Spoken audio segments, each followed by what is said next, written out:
Before I start this video, I do want to give a warning that, trigger warning, it does include sexual assault as well and details of a victim that is speaking out against the abuser as well. So if you aren't comfortable with watching this video as well, just scroll or come back another time. So I don't want to trigger anyone before I start this video, but yeah.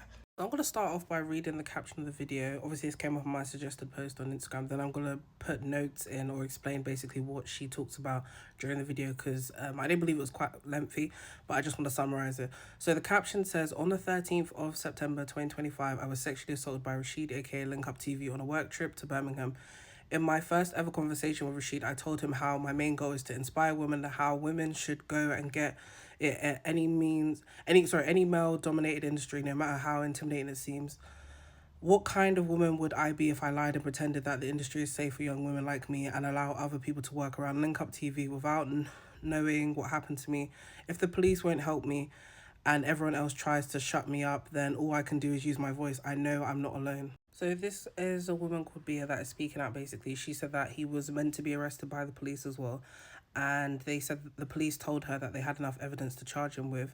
She said that he was, when she recently spoke out about this on Instagram, this is the first time she spoke out about it, but then he coincidentally went to Gambia for quite some time. Then he recently came back. She said that he went in March or something, and then he's recently come back now, and obviously we're in basically July, and said that it was only because she recently saw that he hosted an event, Linkuptv or whatever it was, hosted an event basically, and he's back in the grime scene now, and that was what she had the issue with. The issue with the breakdown of communication with the police was that the police told her basically like when he comes back basically he would be arrested and how obviously he would be charged, but then she saw when he did come back into the country from obviously his long extended trip to Gambia, he was not arrested at all from what they said as well. So she felt like there was a breakdown with the police not actually taking him into custody or anything with all the evidence that was provided, and to them they should have basically arrested him.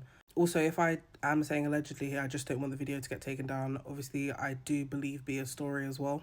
She said she was also taken back by the woman that was the officer. She referred to her as a female officer, but a woman officer basically was basically questioned her and said, oh, why didn't you say no, and everything, basically judging her and kind of victim blaming with that line of questioning as well. And she explained to the woman as well that she was forcefully put on his lap as well, and he kissed her. She didn't reciprocate the kiss at all, and how she felt uncomfortable, and obviously assuming that she was overpowered as well, so that's why she didn't do anything. And obviously not every person that is a victim of assault is going to immediately get up and like, what are you doing? And obviously, as she said, she was overpowered and forced onto his lap as well. There's only so much she can do. Plus, she also had evidence of him admitting that he basically admitted to sexually assaulting her.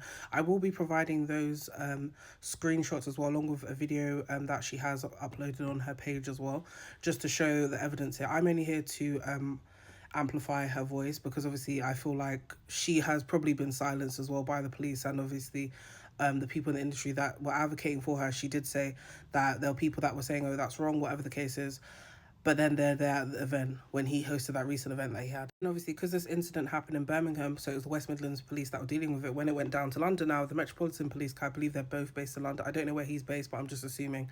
But I know she said that in her video, she's based in London. So when it was meant to be passed down to the Metropolitan Police, some of the information that was given wasn't passed on at all.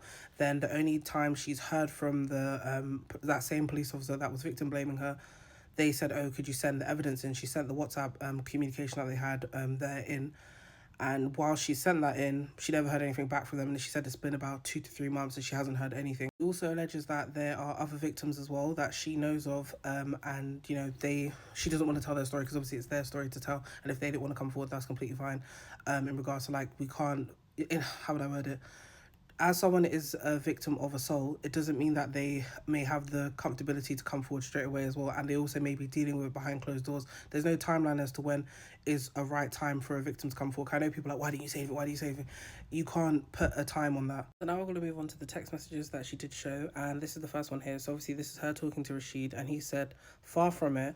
And then he said, whatever the hate you have for me stops and you are ready to fully forgive and try rebuild our relationship, hit me up. Wishing you a happy new year regardless. I'm glad to see you're back to creating. She responds, you've lost your mind. Is this how you manipulate? He said, no manipulation at all. I made a mistake. Apologize for it. You told me you really hated me, so I know where we currently stand. She said, your mistake was sexually assaulting me in the city where I know no one, and you knew I was vulnerable. That's not a mistake. I'm not one that an apology can fix. He said it definitely a mistake. I've just got the next bit up here, sorry. It was definitely a mistake, misjudged situation from my part. Since an apology can't fix it, not sure what else I can do, so the ball is in your court. If you want to continue hating me forever, there's nothing I can do about it. And she said, don't misjudge any more situations with other females. What's done is done to me, and I have to live with it. I just hope I'm not the only one you've then obviously quotations misjudged. He said, defo one off. I won't want you to be living life seeing me as some evil guy. I'm far from it. And she said, should have thought about that before. And then obviously the message cuts off from that. Then she also highlights the people that were complaining about her not bringing it to the police. She has basically shown evidence that she did basically contact the police, and this is on Friday the 6th, sorry, the Friday the 8th of May, basically this was. And she said, this is what she wrote: police is very much so aware and have been for a while. And when I originally reported this to the Met, they were actually very supportive and offered me victim support, etc. But then it got passed to the WMP and West Midlands Police, basically. And women police officers started calling me, trying to convince me to drop the case, as it will just be too much hassle since then, and asking for them to proceed. I've heard nothing. I've asked for updates on the case, nothing. I originally wasn't even allowed to post about having a case open, but since they're not actually doing anything, I know, and no one else is, I have to be in, and then brackets, messy, and use my social media to speak. He then also made this post on the story and said, they chose to ignore me, so I will force my story on you. I refuse to be another woman that's ignored. And on that note, any woman in a similar situation, sorry about my dyslexia, similar situation to me can reach out to me for anything. One thing about me is I don't care and I don't fear anything. Rashid knows my full name, my address, and so much more information that I couldn't care less. You've done the worst you could do to me. Isn't even the sexual assault. You slow down my passion.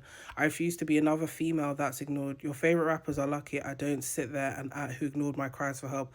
I'm speaking out because no one else will help me apart from myself. And then obviously she points out people that are being silent during the time that this has occurred as well. Also clarifies for people as well, saying that, oh, you know, what type of sexual assault is it, whatever. Bear in mind, it's none of your business if she was to declare it, but she cleared up and said, just to be clear, it wasn't just a case. I'll probably get past it if it was just a case he violated my body. It was one step away from rape.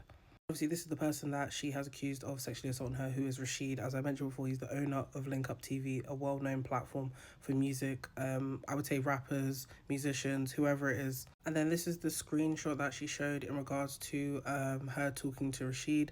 She then goes on, I've blurred out his number as well because I don't believe in doxing anyone, especially in this situation as well when the police are still involved in it. And it would, yeah, so, but she basically shows evidence that she has communicated with him. They've sent stuff to each other as well, and this is all that's there to prove that she has worked with him and was employed by him at some point during her career.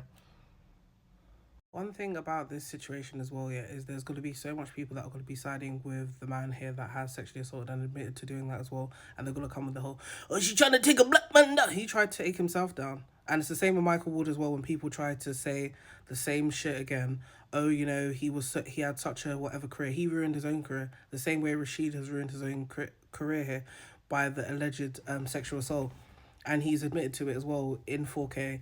There's nothing more that anyone could do for him other than him probably turning himself in. That would be the best thing for him, and admitting to it and taking ownership. But he won't, because obviously he knows how the system is working in his favor here, where the police are trying to basically stop her with amplifying her voice and even getting some sort of justice as well. We know the stats with cases of rape going to trial and actually the victim getting some sort of justice as well with this situation. So it is sad to see that obviously she's had to go through this, and it's been a very long time as well, because this happened last year, September, and now she's speaking up to try and get this there. At the moment, her views are at like 28k and so forth. Hopefully, you know, there's some sort of investigation. On top of that as well, the police are so useless as well. Like, I can't even lie. And I feel like that's another issue that I'm having with reading this as well, is that I don't even like to say female, I hate that word. The women officers basically are trying to silence her, and I'm thinking, shouldn't you be advocating for the victim?